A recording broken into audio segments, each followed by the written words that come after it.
it seems as if there is more bad news with every passing hour between the Republican Congress, the Republican Senate, the Republican president, the frequent lack of pushback from any opposition party that might be out there. There seems to be nothing but bad news. But a strange thing happened recently, which was there was actually some good news. And we're going to talk about that now because we just felt you needed a break, okay, for one thing. For another, I think it's an interesting and significant story. Here to join me to talk about that story is Gavin Bade. Gavin is a reporter and I would say researcher with Utility Dive, which covers a number of issues related to, well, he can explain it better than I can, but power and energy and that sort of thing. And he's written for a number of other publications you may be more familiar with, and he has been covering a positive decision by an organization called FERC. So first of all, Gavin. Yes. Thanks so for much, joining RJ. us. Well, thanks for having me. I'm excited to be here. Well, we're excited to have you. So first of all, I just like saying FERC. Yeah.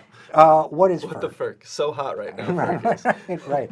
Yeah. FERC. Stop making FERC. Trying to make FERC a work. thing. But it has been a thing. So, yeah. Okay. This is it's a relatively obscure federal agency, the Federal Energy Regulatory Commission, and its purview is to ensure reliable and hopefully cost-effective electricity across the entire nation. So they look after the organized electricity markets in states and regions that have those. They also govern all of the natural gas pipeline approvals. Just basically anything that involves electric generation that goes across state lines falls under FERC's purview. And FERC, like a lot of regulatory bodies, is independent, right? Yes. And I mean, I think that's relevant to the story that we're about to tell, that it has presidents appoint the members of the governing board, or whatever it's called, and like the FCC, like the FTC, and so on. But once appointed, the president can't overrule them or order them to do this or that, and neither can Congress without changing the law. Without changing the law, yes. They have a high degree of autonomy, FERC does. Although the president does appoint the members of the commission, there are 5 members of the commission, 3 Republicans these days, 2 Democrats. There cannot be more than 3 members of the same political party on the commission. And once they're appointed, they have pretty broad latitude to make the decisions based on their governing laws. And the president can't overturn them, like you said. Congress cannot overturn them without changing the underlying statutes. Really, the courts are the only bulwark against their decisions. So what happened this week on Monday was FERC issued a decision to, out of hand pretty much, reject a big proposal from the Department of Energy that would have subsidized coal and nuclear plants. Now, a lot of these large generators are not competitive in the wholesale electricity markets that serve about 2/3 of the U.S. population. It's just natural gas, renewable energy are simply undercutting them. So what the Department of Energy said, they came in and said, well, we see that there are going to be some of these plants that will go offline in the next few years simply because they can't compete with these other resources. And they said this constitutes a, quote, crisis of electric reliability and also the resilience of the power system, its ability to bounce back after an outage. So their argument was, we want to make sure that these generators, they call them fuel secure generators, things that can have, power plants that can have fuel on site. So coal, nuclear fuel, perhaps oil in a plant that burns fuel oil. They said, well, we need these plants, and even if they're more expensive, to stay on the system. So they wanted basically ratepayers to bail them out. They proposed to enter them into what's called cost recovery, where basically you would finance on your electricity bill the continued operation of this plant.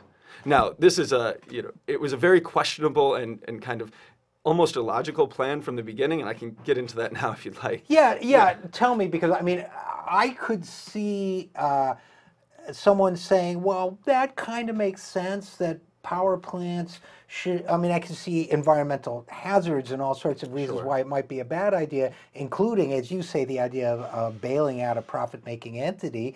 But I can see people saying, well, it's in the public interest to have reserve fuel on hand. Yeah. But when would you use this reserve fuel? I mean, in other words, if a plant can't, is this in case the supply chain gets disrupted or something? That would be. Yeah, that's part of it. There have been some concerns over the past few winters that natural gas is really expanding as a power generation resource in the United States. It was, last year it outpaced coal, for instance, for the first time on an annual basis, generated more electricity in this country from natural gas than coal.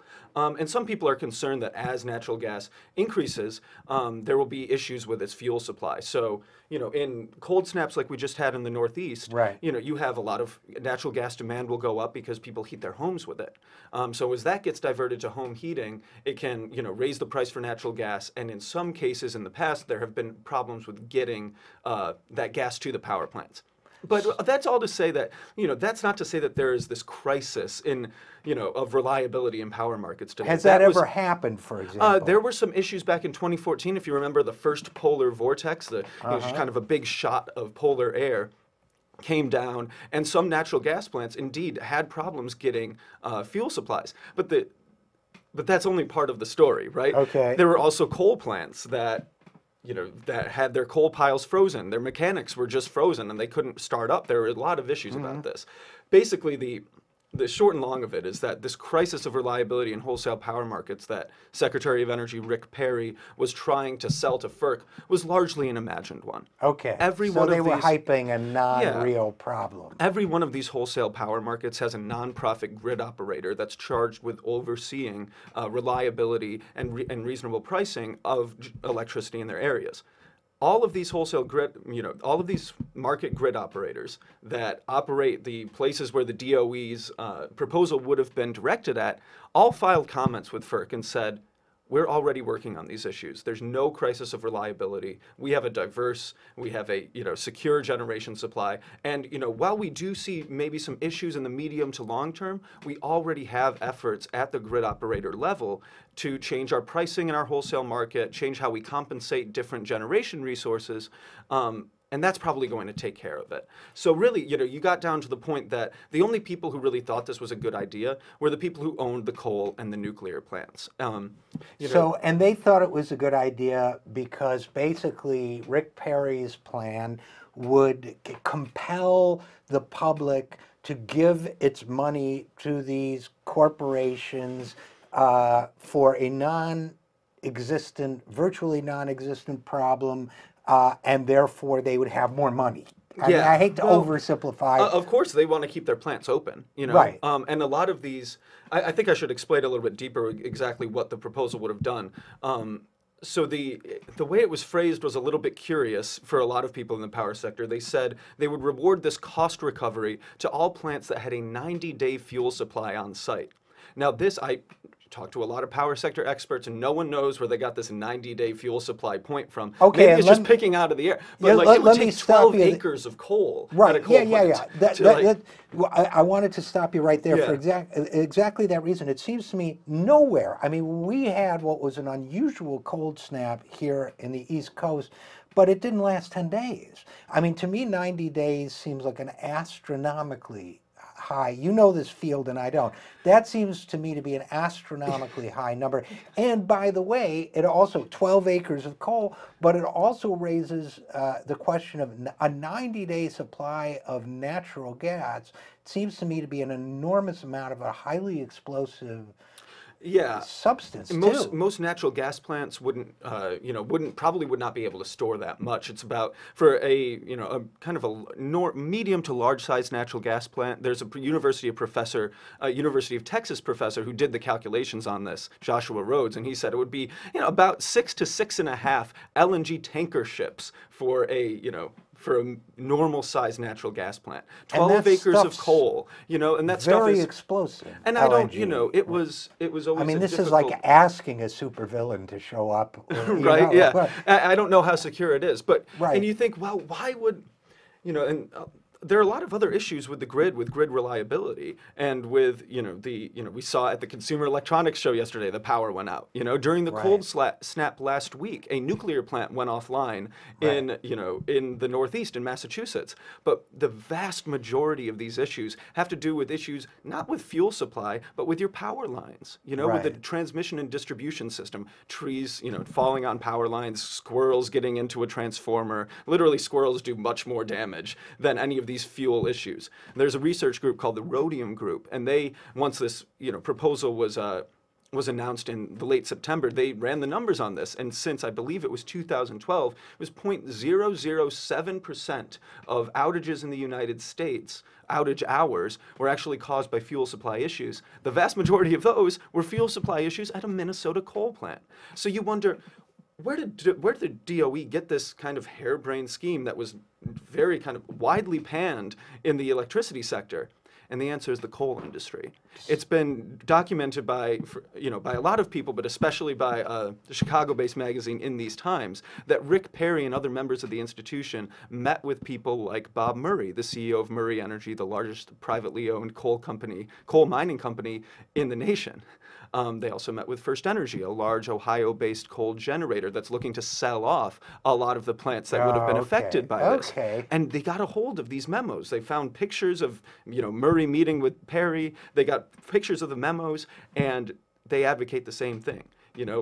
Trying to get FERC to change its rules, change electricity market rules to what they say is reward these plants for their resilience, for their ability to have this fuel on site. They think that should be valued more in wholesale power markets. So this is an example of like so many others, of private corporations trying to game government rules to make money at the public's expense, but then it didn't happen. Yeah. So tell us about that. It didn't happen. Well, FERC did, talking to a lot of former FERC regulators from both parties, the one thing that I got was that FERC did its job on this. They looked at, there were thousands of comments that were filed by environmental organizations, people who own power plants, consumer advocates, everyone across the spectrum who is watching wholesale power markets filed comments here. And the vast majority of them had major, major problems with this proposal. And so they came down and they said, we looked at the record. DOE does not prove that there's an imminent crisis in power markets. And they also don't prove that their solution would be any better. And they kind of they didn't spend that much time even in their decision explaining why. It was just the record doesn't support this. We, see it was kind of, again, except for the coal and nuclear generators, very few people thought like 90 days of fuel supply was a good idea. Even conservatives. I mean, this was a unanimous decision, 5-0. 3 Republicans, 2 Democrats, 4 of them appointed by Trump himself this year. And they just said it doesn't support it. I think, it could have gone a little bit differently. There was one commissioner, Neil Chatterjee, who used to be the energy head, the energy advisor for Senator Mitch McConnell, for the majority leader who's from Kentucky. Back in November, he outlined a plan to me that would have extended short-term supports for coal generators, coal and nuclear generators, as FERC took a longer look at this issue of grid resilience. That got a lot of people up in arms because they said, well, you're just going to bail these plants out before we even have a longer look at this. He actually didn't even put that, he voted with the majority as well. He voted to dismiss the DOE plan as well, even though there are no short-term subsidies in the FERC decision. And I think that was a testament to the leadership of the new chairman, Kevin McIntyre, who was kind of a relatively unknown power sector lawyer, very experienced, but not a public figure. He came into the commission only about a month before they issued this decision, actually had to ask for 30 more days to study it, and ended up getting everyone to kind of, they don't all see the issue in the same way, but he got them to speak with one voice, which was very important to the people at FERC. Now, before we, we're going to have to close in a minute, but before we get too happy before we all become FERC freaks around here, we should also, I mean, it's great. The Trump administration wanted to do a giveaway to private interests. They got shut down by an independent agency, but then I believe this is also the same entity that has approved all those pipelines that are causing such problems. And as someone was saying the other day, It's not a question of if pipelines leak. Pipelines leak. Pipelines are, in my opinion, not a great thing for the environment. But then I think we should get off our dependence on these types of fuels. But all that being said, this is a win. Right. This is certainly a win. So what's going to happen now is FERC said we're not doing the 90-day thing, but they are going to take a longer-term look at this issue of grid resilience, how we bounce back from outages. But what they did was they basically kicked the question to these regional grid operators, the people who operate the wholesale electricity markets. So they'll go back and they'll report back within 60 days and say, you know, this is what we think we can do. I think a lot of the solutions are not going to involve on-site fuel supply. They're going to involve, you know, distributed energy resources, batteries and rooftop solar. They're going to involve toughening up the grid, maybe undergrounding lines, maybe doing things like that. But I think we could see a lot of innovative solutions in terms of, you know, more sustainable and distributed energy as we go further into this investigation. But I think it's a really important point you make about FERC's independence cutting both ways, right? Yeah. FERC is only, I can't remember whether they've denied 2 or 3 pipelines in like the last 30 or 40 years, and never for an environmental reason. And they will say, you know, when environmentalists come and they disrupt the meetings and they give them hell there at FERC, and they say, we're sorry, we don't think that our underlying statutes make us an environmental regulator. So you can yell all you want, but we just have to, if there's a market need, we have to approve the pipeline. Well, okay, well, maybe we need to change the underlying statutes. Unfortunately, we're going to have to leave it there, but it's good to know they're kicking this problem back to the regional people for smarter solutions. I just hope they're nice to the squirrels. I don't want them to do anything mean to the squirrels. So Gavin Bade, senior reporter for Utility Dive, thanks for coming in. Thank you, RJ. Report.